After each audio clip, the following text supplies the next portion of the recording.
Oséias capítulo 4, versículo 6. Está no telão e eu vou pedir para você ler o mais alto que esta máscara permitir você fazê-lo. Você pode fazer? Começa com meu povo, vamos lá? Meu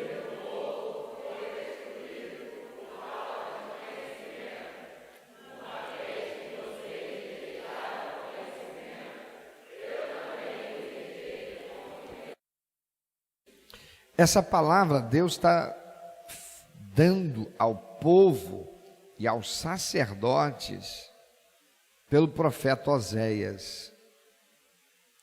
E é uma sentença gravíssima do Senhor. O povo estava realmente vivendo momentos terríveis, terríveis. E o Senhor diz: o meu povo foi destruído por falta de conhecimento. Jesus Cristo vai dizer: se você tiver conhecimento da verdade, a verdade te libertará. Conhecimento traz liberdade. Conhecimento gera prosperidade. Conhecimento capacita para uma vida abundante aqui nesta terra. O Senhor está dizendo através do profeta Oséias: o meu povo foi destruído por falta de conhecimento. Uma vez que vocês rejeitaram o conhecimento, eu também os rejeito como meus sacerdotes.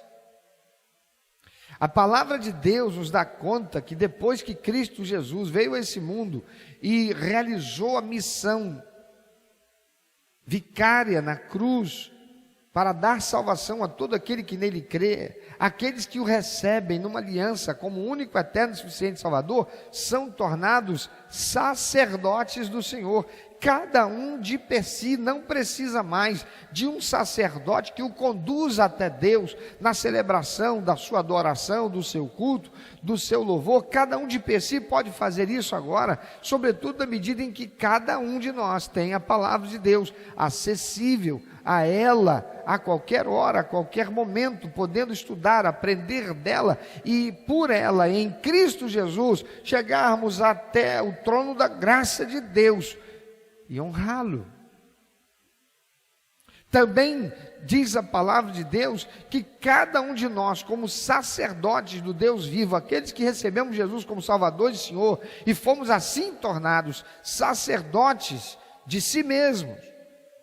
Diz também que eu, como chefe da minha família, eu sou sacerdote da minha casa.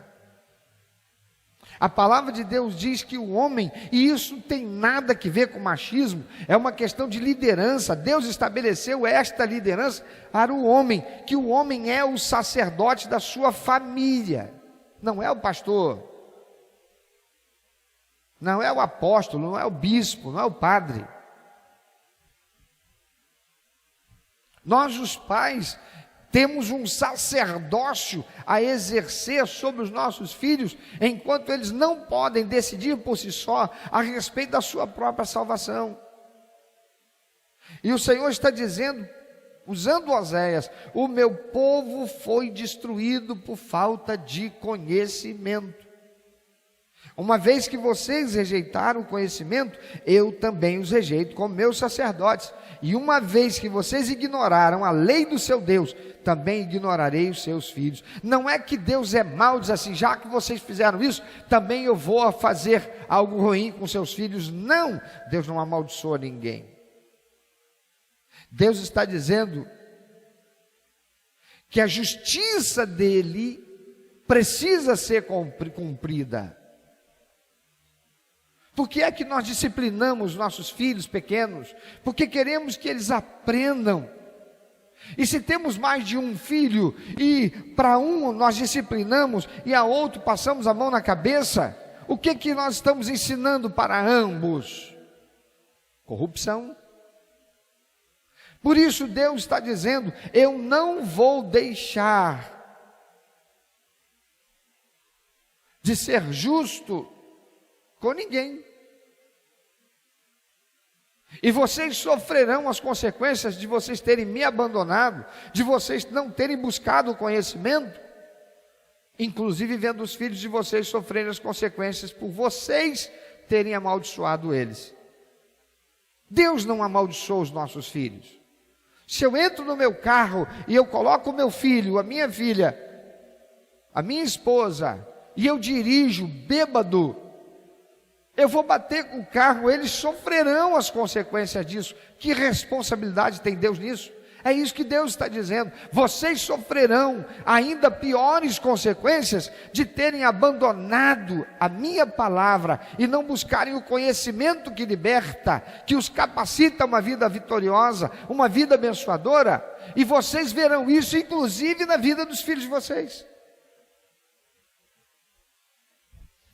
Amados, a cada ano que passa, os pais cristãos que veem seus filhos entrarem para a escola do ensino médio, mas principalmente os que vão para a faculdade, os veem logo depois de algum tempo saírem da igreja desacreditados da Bíblia como a palavra de Deus, influenciados pelas ideologias socialistas, pelas filosofias vãs, ou o ateísmo dos seus professores, e certos de que a Bíblia realmente não é nada mais, nada menos que um compêndio de mitos criados por homens, porque não se sustenta à luz da ciência. Eu estive ouvindo um palestrante cristão falando de uma estatística recentemente feita nos Estados Unidos, que apresentou relatório de que 62% dos jovens cristãos que foram para a faculdade nunca mais voltaram para a igreja. Eram frequentadores assíduos dos cultos, eram envolvidos no ministério da igreja, estavam envolvidos no ministério da juventude da igreja, mas quando foram para a faculdade, 62% não voltaram mais para a igreja. Foram se afastando, não voltaram mais. Aqui no Brasil não tem sido diferente, amados. Em todas as igrejas, os pastores têm sofrido com a perda de significativo contingente de jovens que foram criados no temor do Senhor pelos seus pais e eram envolvidos no ministério, mas depois que foram para a faculdade, se desviaram do caminho de Deus para viverem afastados dele, ou, quando muito, numa realidade de igreja que nada tem a ver com igreja segundo a palavra de Deus. O que é que está acontecendo? O que está acontecendo, irmãos, é que nós, os crentes, paramos de obter conhecimento, de estudar a Bíblia e buscar formação acadêmica, ir para a escola mesmo, estudar lá o ensino fundamental, estudar o ensino médio, ir para uma faculdade. E nos tornamos emburrecidos pelas novelas e pelos programas de auditório da televisão. Antes nós éramos chamados de os bíblias, porque tínhamos muito conhecimento bíblico e formação acadêmica secular, mas hoje sequer a Bíblia os crentes estão conhecendo mais. Então, quando se tem que conversar com alguém que questiona a veracidade da Bíblia, dá-se uma resposta evasiva ou aparentemente teológica, que na realidade nada mais é do que meramente uma resposta religiosa, e por isso refutada, e por isso não crida. Por exemplo, Jesus disse: dai a César o que é de César, e a Deus o que é de Deus. Tem muita gente crente que, se estivesse lá ouvindo Jesus, fosse um daqueles que estivesse lá seguindo Jesus até aquele momento, teria uma crise, acabaria chamando Jesus de falso mestre, que não entendia de nada. Afinal de contas, que besteira que ele está falando. Ele não sabe que tudo pertence a Deus? Como é que ele vai dizer que é para dar a César o que é de... O que é de César? Nada é de César, tudo é de Deus. Quantos crentes hoje, para qualquer coisa, tem sempre o evangeliquez na boca para dizer, Deus sabe de todas as coisas. Não tem resposta. E dá como resposta, uma resposta evasiva, vazia. Porque Deus sabe de todas as coisas, virou assim salabim, abracadabra. E aí é que está o problema. Nós costumamos dar resposta cheia de religiosidade. Quando os jovens buscam respostas científicas para as questões científicas a que são sujeitos quando vão para a faculdade, quando vão para a escola, para o ensino médio. E o que é que Jesus queria dizer? É que tem coisas que são de César e tem coisas que são de Deus. Logo, seria certo afirmar, ou é certo afirmar, que tem coisas que são da ciência e tem coisas que são de Deus. Há um número significativo de líderes religiosos cristãos que não estão preparados para resolver as questões simples, porque não são dados a estudar. Sobretudo, não dados a estudar a Bíblia. Quantos são os crentes que estão lendo e estudando a Bíblia? Quantos são os crentes que têm 3, 4, 5, 20, 30 anos, nunca leram a Bíblia uma vez na vida? Leu talvez um livro da Bíblia, mas não leu a Bíblia. E aí estão vivendo situações que, quando vivendo problemas, aflições, quando a sua fé entra na fase de provação, abandonam a igreja, chutam o balde, ou vão procurar uma outra igreja que tem um outro discurso, uma outra prédica, uma outra pregação, aquela pregação que não constrange, que não confronta, que não leva à necessidade de viver santidade e busca de conhecimento de Deus. O que mais tem por aí? O que mais tem por aí é a igreja que não oferece uma educação cristã aos seus membros. Basta ir participar do culto, entregar a oferta, o dízimo, ir embora para casa, glória a Deus, eu já tive meu momento com Deus ali, agora é só esperar que a vitória venha. E se sentem satisfeitos, enganando-se a si mesmos, porque foram fazer alguma coisa para Deus, num culto, uma expressão de religiosidade. Pessoas que não são dadas a estudar a Bíblia, por isso mesmo, estão sendo vistas como sem capacidade para serem cridos pelos seus próprios pais, ou pelos seus próprios filhos. Estão sendo vistos como sem capacidade para serem cridos pelos jovens, pelos adolescentes, que creem em seus professores, que ridicularizam a nós, os pais e líderes religiosos, chamados por estes de fundamentalistas, ignorantes, homofóbicos, que creem num livro de mitos chamado Bíblia Sagrada. Nós estamos vivendo esse tempo, amados. A nossa juventude está sendo perdida.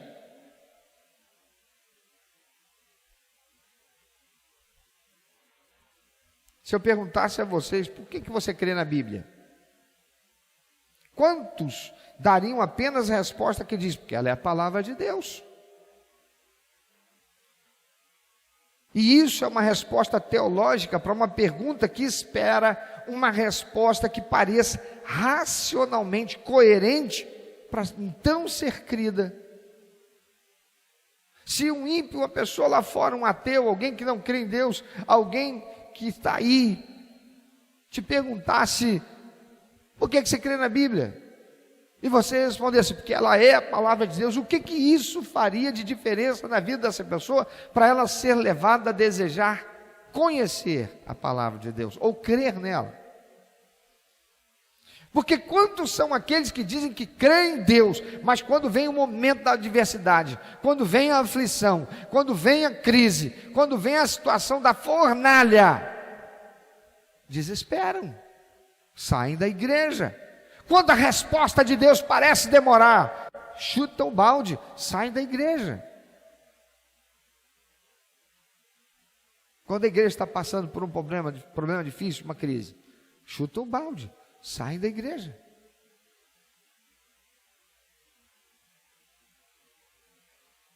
Por que você crê em Deus?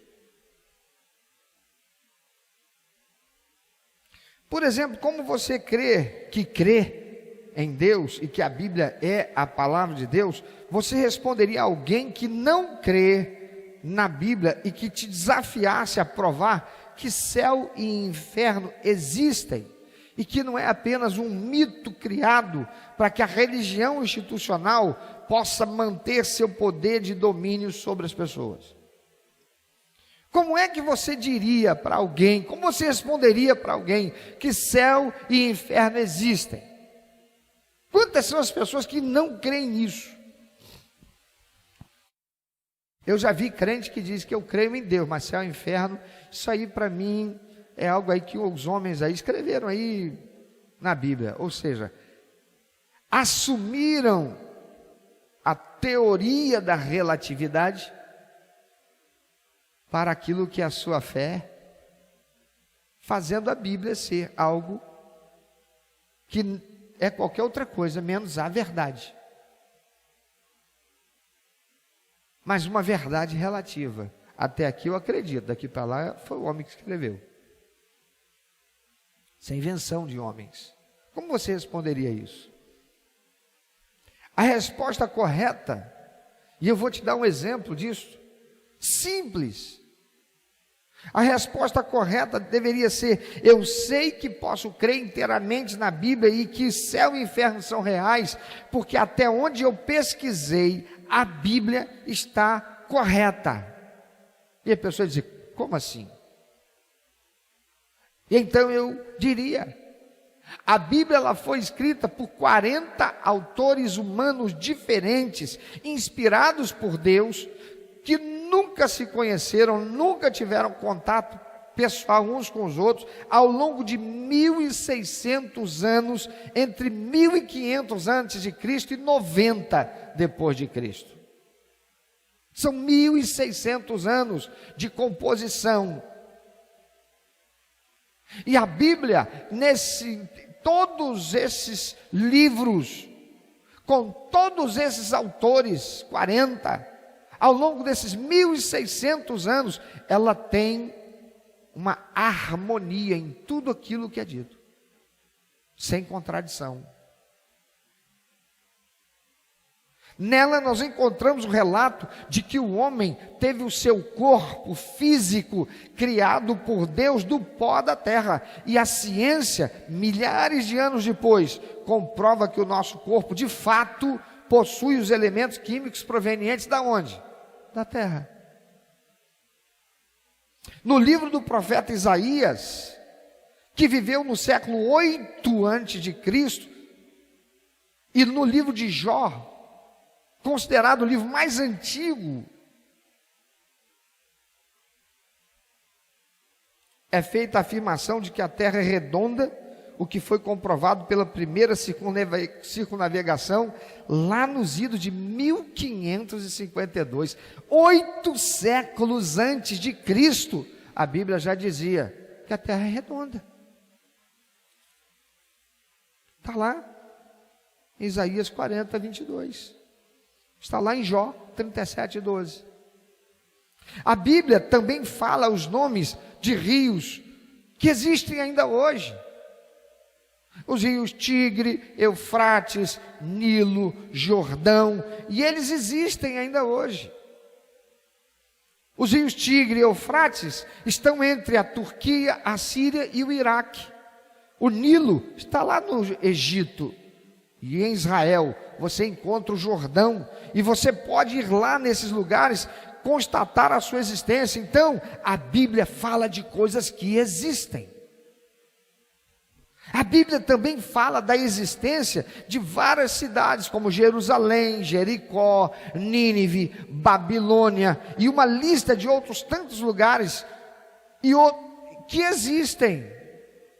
E ainda eles estão lá nos nossos dias, e você pode ir lá até pelo GPS.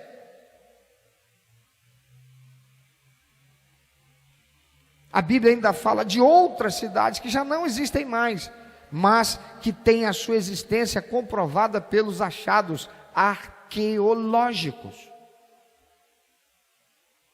A ciência comprovando a Bíblia. A Bíblia também fala dos impérios assírio, babilônico, caldeu, medo-persa, romano, grego, e a história está aí a confirmar que todos eles existiram, pois a Bíblia fala de coisas que existem.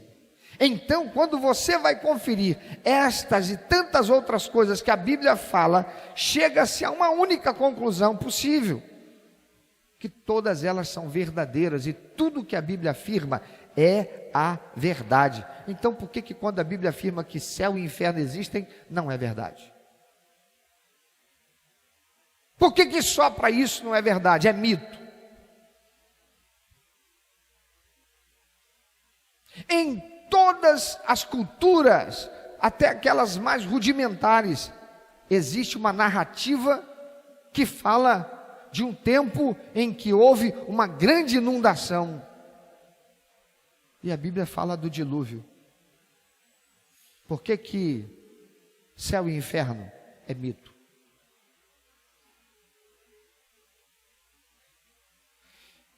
Claro que é verdade também, porque a Bíblia, que é a palavra de Deus, acertaria em tudo e só erraria nisso, que o céu e o inferno não existem. E aí, alguns dizem assim, mas ninguém voltou de lá para dizer que existe.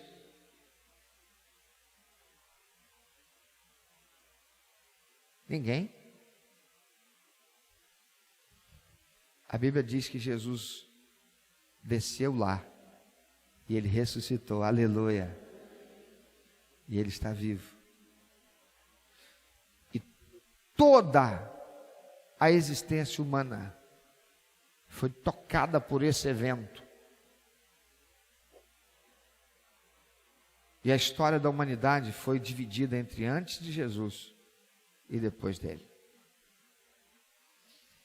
Você viu? Eu usei apenas alguns conhecimentos de que não são necessários diploma de faculdade para você ter, mas apenas a própria Bíblia e algum conhecimento de história geral obtido na escola secular. Eu apresentei uma resposta coerente com base na ciência, dando a César o que é de César, dando à ciência o que é ciência. Mas, irmãos, sincero e honestamente, sem me responder, quantos de vocês estariam em condições de fazer isso apenas porque não conhece a Bíblia? E porque tem feito um curso secular apenas para ter o diploma, estuda na véspera da prova apenas para passar, não estuda para saber, para ter conhecimento. 1 Pedro 3, 15 e 16, o apóstolo Pedro, ele diz: antes santifiquem Cristo como Senhor no coração. Quem é o teu Senhor? Se você diz que é Jesus, por que não está buscando o conhecimento? Antes santifiquem Cristo como Senhor no coração. Estejam sempre preparados para responder a qualquer que lhes pedir a razão da esperança que há em vocês. Contudo, façam isso com mansidão e respeito, conservando boa consciência, de forma que os que falam maldosamente contra o bom procedimento de vocês, porque estão em Cristo, fiquem envergonhados das suas calúnias. Ele diz: santifiquem Cristo como Senhor no coração de vocês e estejam sempre preparados para responder a quem quer que seja sobre a tua fé. Irmãos, é preciso estudar a Bíblia. É preciso buscar desenvolver um estudo acadêmico. Você está parado, você não tem o ensino fundamental, você não tem o ensino médio, volta para a escola, vai estudar. Você tem disciplina para fazer um curso à distância, disciplina mesmo, você vai estudar. Então faça. Não apenas para ter um diploma, não apenas para ter uma melhor condição para a busca de uma posição no mercado de trabalho, não, para ter conhecimento. Quem tem conhecimento tem poder. E Jesus disse: se você conhecer a verdade, ela te libertará. Volta para a escola, vai estudar.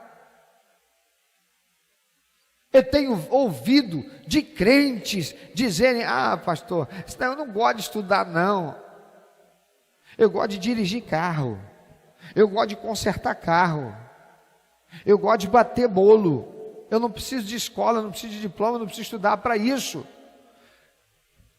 E tem tantos que poderiam estar sendo abençoados por Deus e não estão, porque estão com esse pensamento. Isso é pensamento de escravo. Isso é ideia, pensamento de escravo, meu irmão, minha irmã. Porque libertação se dá por conhecimento. Sim, é verdade. Há pessoas que começaram batendo bolo, hoje são donos de uma rede de padaria, de panificação, sei lá, de confeitaria. Sim, mas quantos você conhece? Quantos você conhece? E até para conseguir isso, é preciso ter conhecimento. Tem gente que está aí fazendo um bolo que é uma delícia, não se come um outro bolo igual dela, maravilhoso que é, mas não estuda, não procura aprender, não usa as ferramentas que existem, estão à disposição, porque não estuda para aprender, não vai saber como fazer para vender isso pela internet, usar as mídias sociais, fazer um curso de marketing digital, sei lá, alguma coisa, não busca conhecimento. Está esperando que Deus faça prosperar porque é crente, servo de Deus, porque a Bíblia é a verdade, porque entrega oferta e dízimo.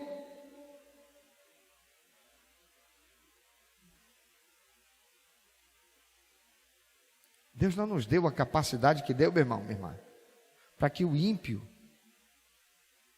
fique prosperando lá fora. Por que ele prospera? Porque Satanás dá para ele, pastor, não é não. Isso também é porque tem mais ímpio estudando, buscando conhecimento hoje, do que tem crente.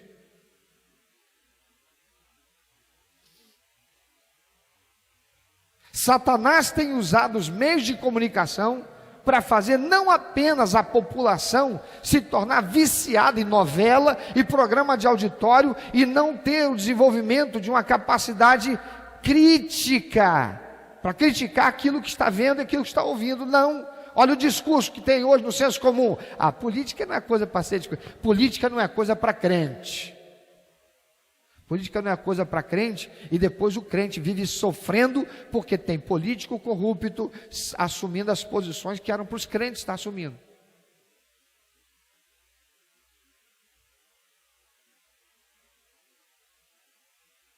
O político corrupto, ele faz qualquer coisa para chegar lá. O crente, ele vai querer ser honesto no que faz, não chega.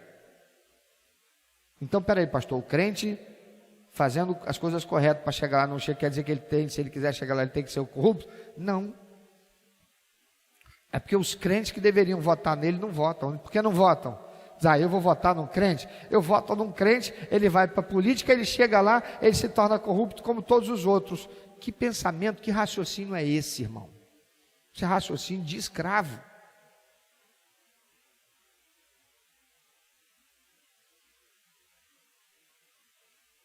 De alguém que não está usando o senso crítico. E não há possibilidade de usar senso crítico sem conhecimento. Você não terá conhecimento se você não gosta de ler, se tudo que você faz é assistir série, novela, programa de auditório e talvez, uma vez ou outra, uma reportagem. Quantos livros você leu nesse ano?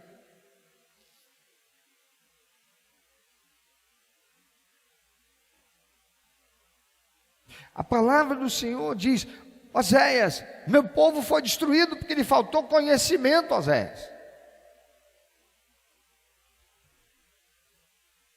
Meu povo ficou esperando só nas minhas promessas. O meu povo tinha lá uma caixinha de promessas que todo dia ele tirava e ficava esperando que eu fosse cumprir, sem que ele fizesse a parte dele. E depois os seus filhos, ele os vê sendo perdidos. E ainda se sente decepcionado porque eu não guardei a sua casa. Irmãos, é preciso estudar a Bíblia. É preciso buscar desenvolver um estudo acadêmico para que possamos dar resposta às pessoas, sobretudo a essa geração jovem que é tão bombardeada por influências diabólicas quando vão para o ambiente acadêmico, está cheio daqueles que não creem em Deus, que usam os elementos ideológicos e armas psicológicas para refutar a nossa fé.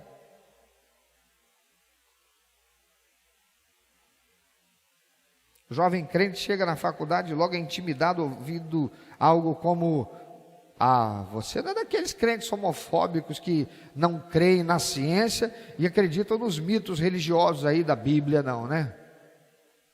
Já para intimidar.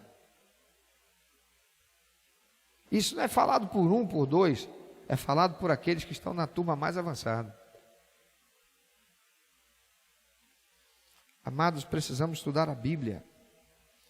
E precisamos ter formação secular para darmos respostas à geração jovem, de modo que eles não caiam no engodo de Satanás, para corrompê-los, levando-os a assumir uma posição contrária à palavra de Deus, mas também para que nós, quando Satanás vier com seus ardis malignos, para fazer-nos bombardeados na nossa mente, objetivando que nós não tenhamos a resposta a dar a esta voz diabólica, que muitas vezes compramos como sendo o nosso pensamento, e por isso fiquemos abatidos, por isso desenvolvamos toda sorte de transtornos psíquicos, que nos fazem paralisados, incapacitados.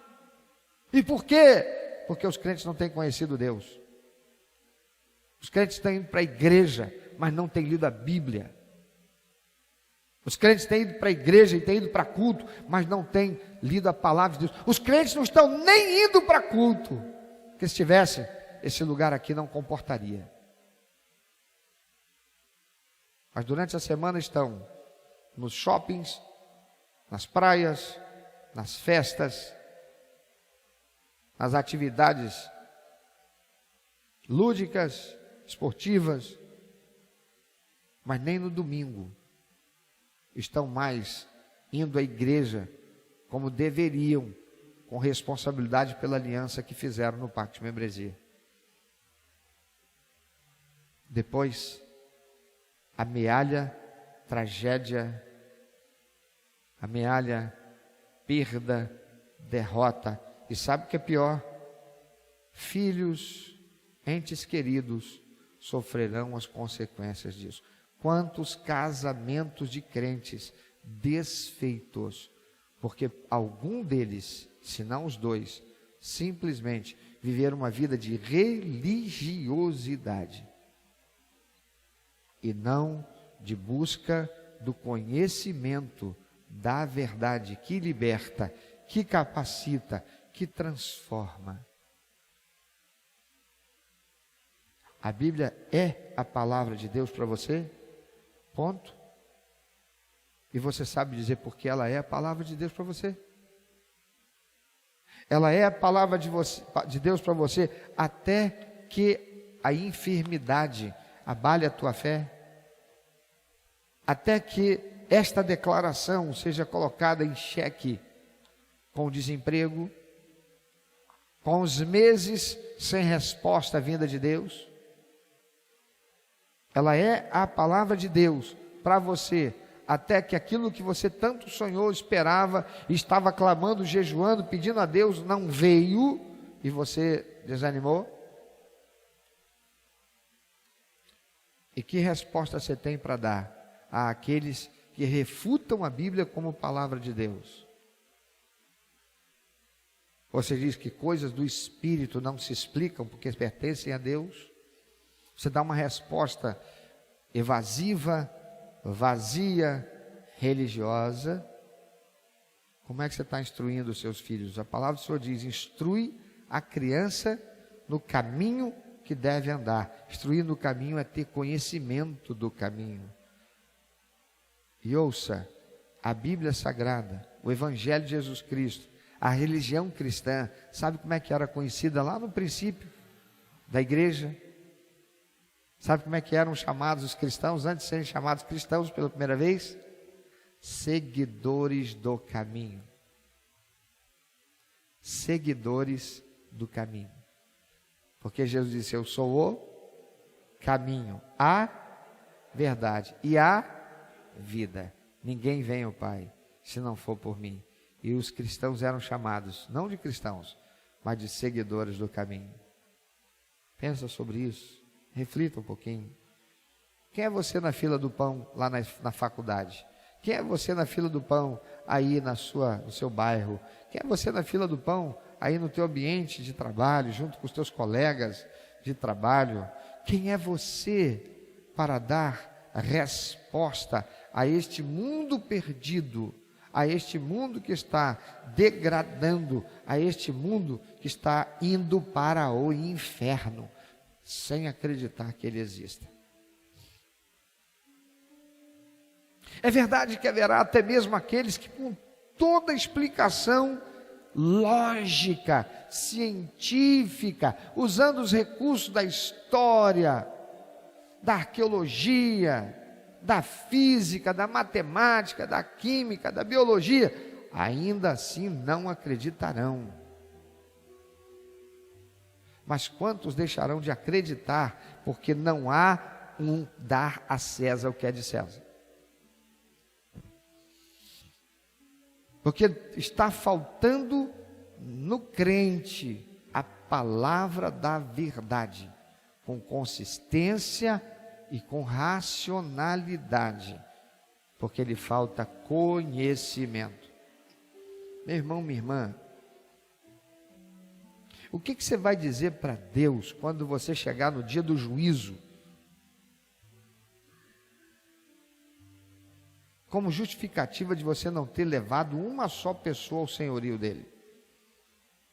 Porque a palavra do Senhor diz que quem convence o homem do pecado, da justiça, do juízo, não é você nem eu, é o Espírito Santo.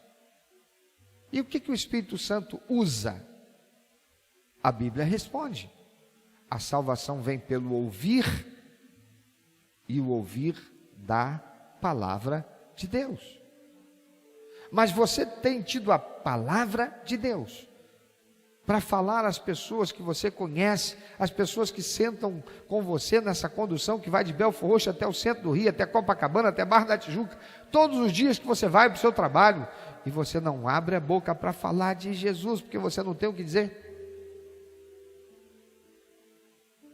Você não tem argumentos para apresentar àqueles que querem de César o que é dele?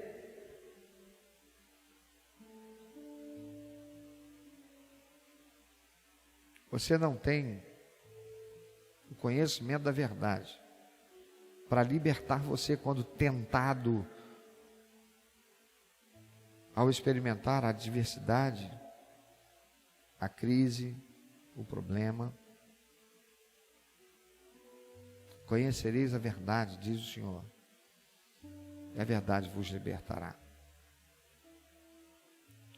Quantos estão aqui hoje? Quantos estão aí em casa, no carro, em algum lugar, participando dessa live, sendo crentes em Jesus, podem com honestidade, com integridade, com temor de Deus, sair do seu lugar, se colocar de alguma forma que o mundo espiritual veja, para dizer: Senhor, me perdoa. Eu tenho sido um acomodado, uma acomodada.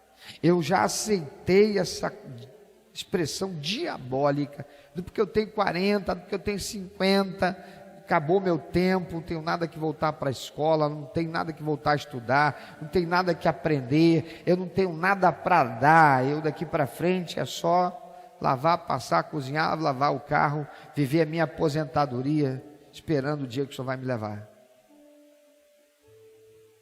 Quantos têm para dizer para Deus: Senhor, eu quero te pedir perdão, Senhor, porque de verdade eu reconheço, eu tenho vivido nessa mentalidade escrava, porque a tua palavra diz que conhecer a verdade liberta, e eu reconheço que eu não li a Bíblia toda nenhuma vez, mas eu perdi a conta das vezes e a conta das séries, dos filmes, dos programas de auditório, das coisas que não acrescentaram nada na minha vida, nada no meu relacionamento com as pessoas, nada no meu relacionamento familiar, através das mídias sociais. Mas eu tomo hoje uma posição perante o Senhor. Eu não serei alguém que vai chegar diante do Senhor com de mãos vazias, sem apresentar ao Senhor vidas.